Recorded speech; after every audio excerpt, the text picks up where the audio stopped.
মাইকটা সমস্যা। প্রথম হচ্ছে টিভি নির্যাতনের চিত্র আপনারা মিডিয়াতে দেখেছেন। শারীরিকভাবে আসলে আমি লিফটটা খুব কষ্ট করে এতক্ষণ দাঁড়িয়েছিলাম।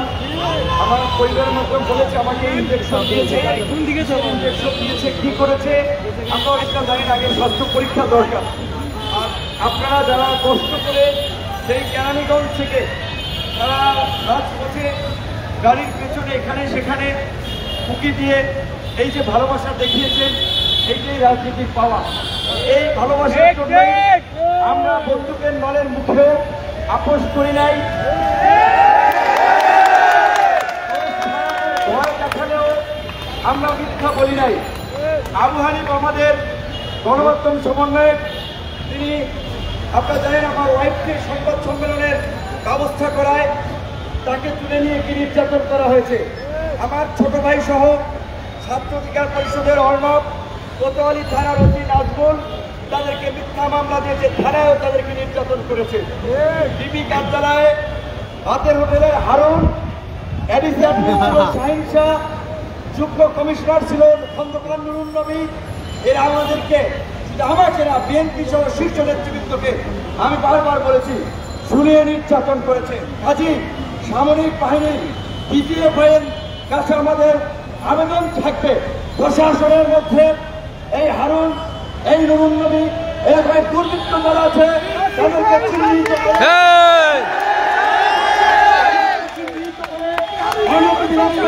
গ্রেপ্তার করুন, অন্যথায় জনরোষে এদের রক্ষা হবে না। কথা মনে রাখতে হবে, আমরা এখন বিজয়ী হয়েছি।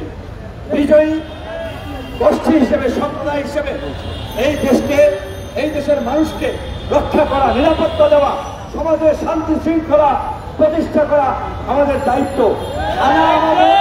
পুলিশ আমাদের হারুন বেনজির গুটি কয়েক দুর্বৃত্ত, ওই দুর্বৃত্তদেরকে আমরা সাইজ করবো, ব্যবস্থা নেব, কিন্তু এই বিচারে থানায় হামলা করবেন না, সাধারণ পুলিশ সদস্যদের উপরে আক্রমণ করবেন না। আজকে থেকে এই যে দ্বিতীয় মুক্তিযুদ্ধের সংগ্রাম, এখন আমাদের দাবি হচ্ছে, আমরা দাবি জানিয়েছিলাম সন্ধ্যার মধ্যে ডক্টর ইউনূসের নেতৃত্বে অন্তর্বর্তী সরকার গঠন করা। সরকার যেন ভারতের চালে কোন ষড়যন্ত্র করতে না পারে, তাই 3 মাসের মধ্যে নির্বাচনী রোডম্যাপ ঘোষণা করতে হবে। 3 মাসের মধ্যে নির্বাচিত সরকারের হাতে ক্ষমতা হস্তান্তর করতে হবে। আর আপনারা জনগণ, আপনারা রাজনৈতিক দল নেতাদের কাছে ফুটবলের মতো ব্যবহার হবেন নাকি নিজেদের অধিকার প্রয়োগ করবেন, সেই সিদ্ধান্ত এই দ্বিতীয় মুক্তিযুদ্ধে রাজনৈতিক সংগ্রামের মাধ্যমে আপনাদেরকে নিতে হবে। এই যে দলীয় দুর্বৃত্তায়িত শাসকদের রাজনীতি, হানাহানি, মারামারি, খুনাখুনি রাজনীতি, ঘোষ দুর্নীতি, লুটপাটের রাজনীতি, এই রাজনীতি বন্ধ করে সমাজে ইতিবাচক নতুন ধারা রাজনীতি প্রতিষ্ঠা করতে হবে। গণ অধিকার পরিষদের জন্ম হয়েছে জনতার অধিকার, আপনারা গণ অধিকার পরিষদের সারা দেশের নেতা কর্মীরা শান্ত থাকুন। পরবর্তী রাজনৈতিক পরিস্থিতি নিয়ন্ত্রণ করার জন্য আয়োজনের জন্য আমরা এক মিনিট বিরতি নিচ্ছি। আয়োজনের পরিস্থিতি বলে আমরা সমাপ্ত করব। আজানের জন্য বিরতি। আজানের পরে নুরুল হক নূর তার বাকি বক্তৃতা দিবেন। তিনি এখন আছেন গণ অধিকার পরিষদের কেন্দ্রীয় কার্যালয়ের সামনে জনতার উদ্দেশ্যে এবং তার গণ অধিকার পরিষদের নেতৃবৃন্দের উদ্দেশ্যে দিক নির্দেশনামূলক বক্তৃতা প্রদান করছেন।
যেহেতু আজান করে গেছে, বক্তৃতা রং করার সুযোগ নাই।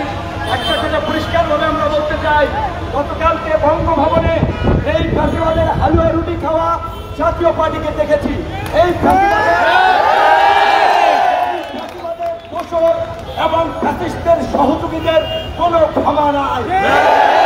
বঙ্গভবনে অন্তর্বর্তীকালীন সরকার রাজনৈতিক কোনো এলাপালো করে এই বেইমান এই বরগাছা জাতীয় পার্টির কোনো স্থান হবে না। আপনাদের নেতৃত্বে, আপনাদের মাধ্যমে আগামী সরকার গঠিত হবে। সেই সরকারের নেতৃত্ব দেবে তরুণ সমাজ, ছাত্র জনতা। জমিদার আমলা কামলা নেতৃত্ব দেবে না। এই দেশের সাধারণ জনতা রাজপথে গণ-অভ্যুত্থান ঘটিয়েছে। ভোটের মাধ্যমে আগামীতে এই দেশের জনগণ নতুন সরকারের মাধ্যমে নতুন বিপ্লব শুরু করবে। আপনাদের কাজ হচ্ছে জনগণকে সচেতন করা, জনগণকে রাজনৈতিকভাবে বোঝানো, আগামীতে দেশের নির্বাচন এবং পরবর্তীতে পরিস্থিতিতে যেন নতুন ধারা রাজনীতির মাধ্যমে আমরা এই দেশে খুনো করে হারাহানি, মারামারি, ঘুষ, দুর্নীতি, লুটপাট, দখলদারিত্বের রাজনীতির অবসান করে আমরা যেন শান্তি, সম্প্রীতি, সহনশীলতা এবং উন্নয়নের রাজনীতি আমরা করতে পারি। এই আন্দোলনে বিরোধী দল যারা দীর্ঘদিন ধরে সংগ্রাম করছে তাদের সাথে নিয়ে আলাপ আলোচনা করে সেই রাজনীতিরা প্রত্যেকটি জায়গায় কাজ করতে হবে। এই যে গণহত্যাকারী দল আওয়ামী লীগকে নির্বাহী আদেশ কিংবা আদালতের মাধ্যমে নিষিদ্ধ করতে হবে যে আওয়ামী লীগ যেন বাংলার মাটিতে আর রাজনীতি করা, মানুষ হত্যা করা। আমাদের অনেক কাজ বাকি আছে। ধৈর্য হারা হলে নিচে চলবে না। অন্তত 3 মাস ধর্ম নিয়ে কাজ করতে হবে। আরেকটা বিষয় আপনারা জানেন, সংখ্যালঘুদের বিষয় নিয়ে আন্তর্জাতিকভাবে সবসময় একটা রাজনীতি করা হয়। বিশেষ করে আমাদের প্রতিবেশী রাষ্ট্র ভারত তার গোয়েন্দা সংস্থা রয়্যাল এজেন্ট চট দিয়ে মন্দিরে হামলা করায়, সংখ্যালঘুদের উপরে হামলা করাইয়া মুসলমানদের উপরে দায় চাপায়। এই পরিস্থিতিতে সংখ্যালঘুদের উপরে হামলা করে ওরা আন্তর্জাতিকভাবে দেখাতে পারে যে এই দেশে মৌলবাদীরা ক্ষমতা দখল করেছে, সংখ্যালঘুরা নিরাপদ নয়। আপনারা সংখ্যালঘুদের নিরাপত্তা নিশ্চিত করবেন। এই দেশ কোন স্পেসিফিক নির্দিষ্ট ধর্ম, বর্ণ, গোত্রের মানুষের না, সকল ধর্ম, বর্ণ, মত পথের মানুষের এই দেশ, এই সমাজ আমরা মিলেমিশে আগামীতে এই সমাজ এবং রাষ্ট্রকে নতুন করে মেরামত করব। সেই কারণে আমরা বলেছিলাম 18 সালে কোরআন সংস্কার হয়েছে, এখন রাষ্ট্র সংস্কারের দরকার। সংস্কার থেকে রাষ্ট্র সংস্কারের জন্যই এই কারণে রাজনৈতিক দল গণ অধিকার পরিষদের জন্ম হয়েছে। আমরা নির্যাতিত হয়েছি, আমরা নিষ্পেষিত হয়েছি, আমরা প্রতারিত হয়েছি, কিন্তু আমরা ভাঙি নাই, মচকাই নাই। বারবার হামলার পরে ঘুরে দাঁড়িয়েছি। আল্লাহ আমাদের সহায় হয়েছে। শেখ হাসিনার পতন থেকে আমাদের সম্ভাবনার দ্বার খুলেছে। আল্লাহর কাছে তাই কৃতজ্ঞতা আদায় করুন। যারা আহত হয়েছে তাদের খোঁজ খবর নিন, চিকিৎসার জন্য যতটুকু পারেন সহযোগিতা করুন। যারা বন্দী আছে তাদের মুক্তির দাবি আমরা জানিয়েছি। তারপরেও যাদের মুক্তিতে সমস্যা, চিকিৎসার সমস্যা, এই আলাদী কমপ্লেক্সের 2 তলায় গণ অধিকার পরিষদ অফিস, আমাদের কাছে আসবেন, যোগাযোগ করবেন। আমরা যতটুকু পারি তার পাশে থাকার চেষ্টা করবো। গলা ভাঙার শুনে শক্তি পাচ্ছেন তাই এখন আলাদাভাবে মোলাকাত করা, ভুল দেওয়ার আজকে সময় শক্তি পাচ্ছি না। আপনাদের কালকে থেকে আপনাদের সাথে ইনশাআল্লাহ দেখা হবে।